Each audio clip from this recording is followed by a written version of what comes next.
السلام علیکم ورحمۃ اللہ وبرکاتہ نحمدہ و نصلی علی رسولہ الکریم اما بعد۔ اللہ تبارک و تعالیٰ سورہ مائدہ کی آیت نمبر 89 میں قسم کے احکام کو بیان فرماتا ہے۔ ہم اپنی بات میں زور پیدا کرنے کے لیے، سامنے والے کو اپنی بات پر یقین دلانے کے لیے اللہ تبارک و تعالیٰ کی قسمیں کھاتے ہیں۔ یہ قسمیں کھانا جائز ہے، لیکن جتنا ہو سکے اتنا اس سے بچے رہنا یہ بہتر ہے۔ اور بعض لوگوں کو دیکھا گیا ہے کہ وہ اپنی ہر بات پر اللہ تبارک و تعالیٰ کی قسمیں کھاتے ہیں۔ بات چاہے اچھی ہو یا بری، سچی ہو یا جھوٹی، ہم دیکھتے ہیں کہ بات بات پر اللہ تبارک و تعالیٰ کی قسمیں کھاتے ہیں۔ حالانکہ جھوٹی قسمیں کھانے پر اللہ تبارک و تعالیٰ نے وعیدیں بھی نازل فرمائی ہیں، اور باضابطہ اللہ تبارک و تعالیٰ نے کفارہ بھی مقرر کر رکھا ہے۔ اور قسم کی مختلف قسمیں ہیں، اور ان قسموں کے بھی الگ الگ احکام ہیں۔ جیسے کوئی شخص آئندہ مستقبل میں کسی کام کے کرنے کے حوالے سے خدا کی قسم کھائے اور وہ کام نہ کرے، تو اس کا کفارہ یہ ہے کہ وہ 10 مسکینوں کو کھانا کھلائے۔ اگر یہ نہیں ہو سکتا تو 10 مسکینوں کو کپڑا پہنائے۔ اگر یہ بھی نہیں ہو سکتا تو 3 دن روزے رکھے۔ اور ایک حکم یہ بھی ہے کہ غلام کو آزاد کرے۔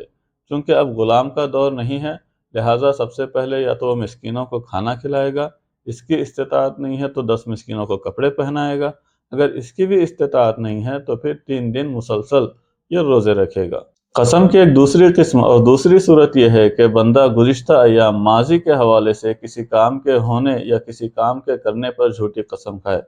اس قسم میں کوئی کفارہ نہیں ہے، لیکن اس طرح کی قسم کھانے سے بندہ گناہگار ہو جاتا ہے، لہٰذا اس کے اوپر لازم ہے کہ وہ اپنے گناہوں سے توبہ کرے۔ قسم کی ایک صورت یہ بھی ہے کہ گزشتہ ایام ماضی میں کسی کام کے حوالے سے اس کا اپنا گمان ہے کہ وہ چیز ہو گئی ہے، حالانکہ وہ ہوئی نہیں ہے، اور وہ اللہ کی قسم کھا کر کہے کہ وہ چیز ہو گئی ہے، تو اس طرح کی قسم میں بھی کفارہ نہیں ہے، اور نہ ہی اس طرح کی قسموں کے کھانے سے اس کے اوپر کوئی گناہ ہے، اس لیے کہ وہ اپنے گمان کے اعتبار سے اللہ تعالیٰ کی قسم کھا رہا ہے کہ وہ کام ہو گیا، حالانکہ حقیقت میں وہ کام نہیں ہوا ہے۔ تو اس گمان کی وجہ سے وہ قسم کھا رہا ہے، جس کی بنا پر نہ اس کے اوپر کوئی کفارہ ہے اور نہ ہی اس کے اوپر کوئی گناہ ہے۔ تو یہ 3 طرح کی قسمیں ہوئی۔ ایک قسم کا تعلق مستقبل سے ہے، اور 2 کا تعلق ماضی سے ہے، اور جس کا تعلق مستقبل سے ہے اسی میں اللہ تعالیٰ نے کفارہ متعین فرمایا ہے۔ اور دیکھنے میں آتا ہے کہ لوگ اللہ کے علاوہ دیگر مقدس چیزوں کی قسمیں کھاتے ہیں، جیسے رسول اللہ صلی اللہ علیہ وسلم کی قسم کھاتے ہیں، قرآن کی قسم کھاتے ہیں، کعبہ کی قسم کھاتے ہیں۔ تو یہ قسم شرعی نہیں ہے جس پر اللہ تعالیٰ گرفت فرمائے گا یا اس کے اوپر کفارے کو لازم کرے گا، بلکہ یہ قسمیں عرفی ہیں کہ جن کے کھانے پر بندے کے اوپر کوئی کفارہ لازم نہیں ہوگا۔ پہلے تو اس طرح کی قسمیں کھانی نہیں چاہیے، اس لیے کہ قسم وہ صرف اللہ تعالیٰ کے ذات اور صفات کی کھائی جاتی ہے، لیکن اگر کوئی بندہ قرآن کی، کعبے کی یا رسول اللہ صلی اللہ علیہ وسلم کی قسم کھا لے اور اس کو پورا نہ کرے تو اس کے اوپر کوئی کفارہ لازم نہیں ہوگا۔ اس کے بعد آیت نمبر 90 میں اللہ تعالیٰ نے شراب کی حرمت کو بیان فرمایا، اور اللہ تعالیٰ نے 3 مرحلوں میں شراب کی حرمت کو بیان فرمایا۔ اس کی بنیادی وجہ یہ تھی کہ عرب یہ شراب کی بہت زیادہ عادی تھے۔ اگر اچانک سے اس کی حرمت کا حکم بیان کیا جاتا تو ان کے لیے اچانک سے شراب پینے سے رکے رہنا یہ بہت مشکل ہوتا، یا یہ کہہ لیں کہ شاید وہ شراب پینے سے نہیں رکتے۔ اسی لیے اللہ تعالیٰ نے 3 مختلف مراحل میں شراب کی حرمت کو بیان فرمایا۔ جیسے سورہ بقرہ کے آیت نمبر 219 میں اللہ تعالیٰ بیان فرماتا ہے کہ لوگ رسول اللہ صلی اللہ علیہ وسلم سے شراب کے بارے میں سوال کرتے ہیں، تو رسول اللہ ان سے فرما دیں کہ شراب میں یہ گناہ ہے، اور شراب میں یہ لوگوں کے لیے نفع کی چیز بھی ہے، لیکن جو اس کا گناہ ہے وہ اس کے نفع سے زیادہ ہے۔ ایک حکم اللہ تعالیٰ نے یہ بیان فرمایا۔ پھر سورہ نساء کے آیت نمبر 42 اور 43 میں اللہ تعالیٰ بیان فرماتا ہے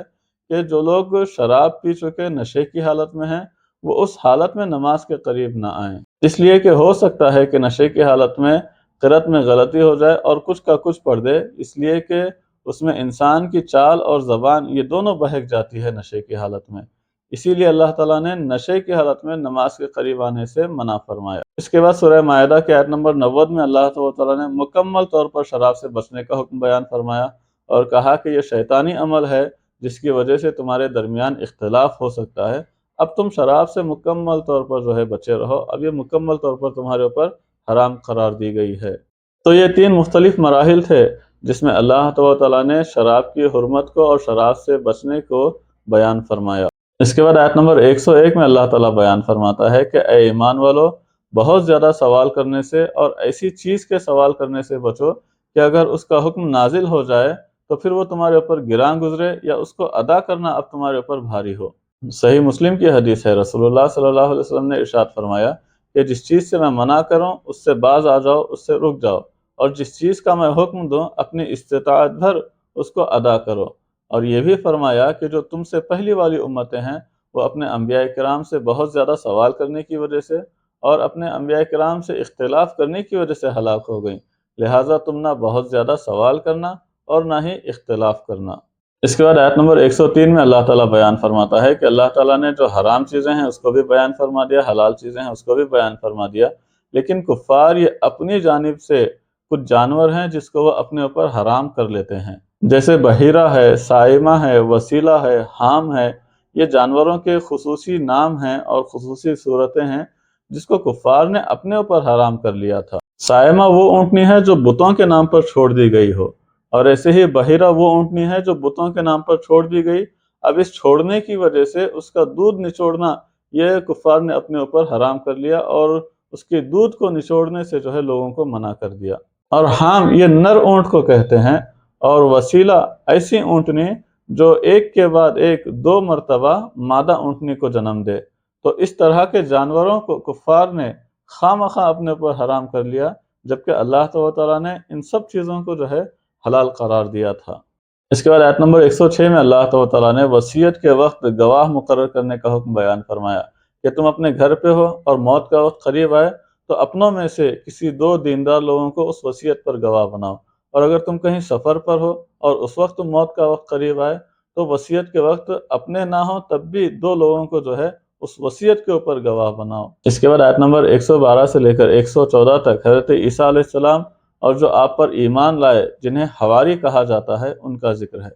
حواریوں نے حضرت عیسیٰ علیہ السلام سے خواہش ظاہر کی کہ ان کے ایمان میں مزید یقین اور پختگی کے لیے آپ اللہ سے دعا فرمائیں کہ اللہ ان کے لیے آسمان سے دسترخوان کو نازل کرے۔ حضرت عیسیٰ علیہ السلام نے اللہ کی بارگاہ میں دعا کی، اللہ نے آسمان سے دسترخوان کو نازل فرمایا، اور یہ بھی بیان فرمایا کہ یہ نعمت میں انہیں عطا کر رہا ہوں، اس نعمت کے بعد بھی اگر وہ ناشکری کریں یا کفر اختیار کریں تو ایسی سزا دوں گا کہ ان سے پہلے میں نے ایسی سزا کسی کو نہ دی ہوگی۔ روایتوں میں آتا ہے کہ اللہ تعالیٰ نے حکم بیان فرمایا تھا کہ دسترخوان کے نازل ہونے کے بعد اس میں سے جتنا من کرے اتنا کھا لو، لیکن اس میں سے کچھ چیزوں کو بچا کر ذخیرہ اندوزی مت کرو اور نہ ہی اس کو کل کے لیے بچا کر رکھو۔ لیکن ان لوگوں نے اللہ کے حکم کی نافرمانی کی اور کھا بھی لیا اور بچا بھی لیا، جس کے بدلے میں اللہ تعالیٰ نے ان کے چہروں کو مسخ کر دیا۔ اسی کے بارے میں اللہ تعالیٰ فرما رہا ہے کہ میں دسترخوان تو نازل کر رہا ہوں، لیکن میرے حکم کی نافرمانی کرو گے یا میری نعمت کی ناشکری کرو گے تو پھر میں تمہیں ایسا عذاب دوں گا کہ اس سے پہلے اس طرح کا عذاب کسی کو نہیں دیا گیا ہوگا۔ اس کے بعد سورہ انعام کی ابتدا ہوتی ہے۔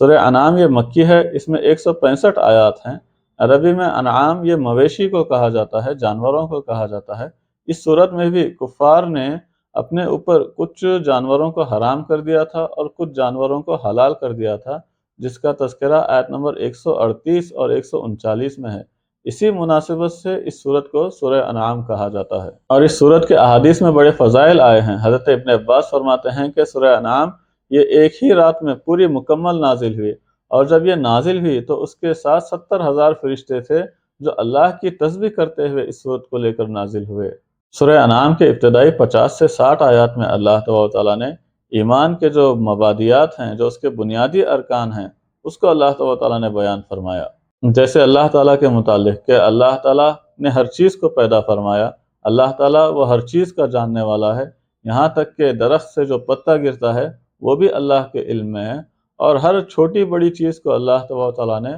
لوح محفوظ میں لکھ رکھا ہے۔ اور ایسے ہی قرآن کے حوالے سے کہ قرآن یہ اللہ کا نازل کردہ کلام ہے، اور اللہ نے انسانوں کی ہدایت کے لیے انسانوں ہی میں سے ایک انسان یعنی رسول اللہ صلی اللہ علیہ وسلم کو نبی بنا کر بھیجا،